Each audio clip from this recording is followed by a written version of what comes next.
One of the most interesting concepts that's caught on in Europe and in the United States is the concept of net or near zero energy buildings. It's something that people aspire to, and right now it captures people's imagination. It's kind of where we were with the concept of green buildings a decade or so ago.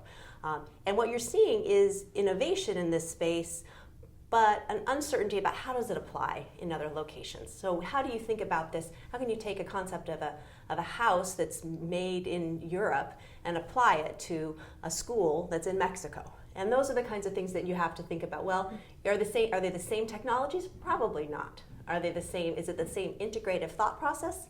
That's where you get the replication ability. And that to me has been the biggest lesson I learned in Mozambique, is that you just can't come up and say, listen, I saw this being done somewhere and it's so cool. Right. I'm going to parachute in and I'm going to put it together. Right. The things that will last need to be put together one step at a time. Yeah. Yeah. The challenge for us are trying to work with them, and when again, I mean us, is us, the mayors and their directors and all that, is how do we put the stuff together that won't outstrip their capacity to make it sustainable, but at the same time that does not ignore the cutting edge technology out there that they are already using. Right now, the entire country of Mozambique has a system that is put together so they can use telephones to do 4 things. One of them is to inform data collectors that are being trained to provide information to the emergency management system as they come in. Before they had to take a bicycle, a motorcycle, or go on foot with a clipboard, collect the data on the number of houses destroyed, people that have died, people that are wounded, and then bring it back, enter into an Excel spreadsheet, and then they send it in to somebody that will make a decision.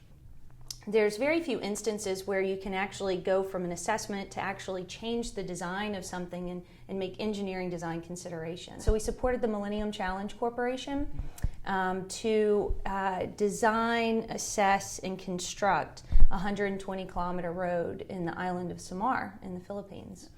And 20 kilometers of the road was built right before the typhoon hit.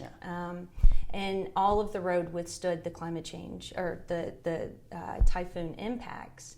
And part of that was because we assessed what the IPCC scenarios are. And one of the findings was that there was going to be an increased risk of landslide events. And so we worked with local partners, local women specifically, and identified cocoa netting as a nature-based solution to slope stabilization. Yeah, so it was, and it was something that, an innovative technology that had actually originated in the Philippines.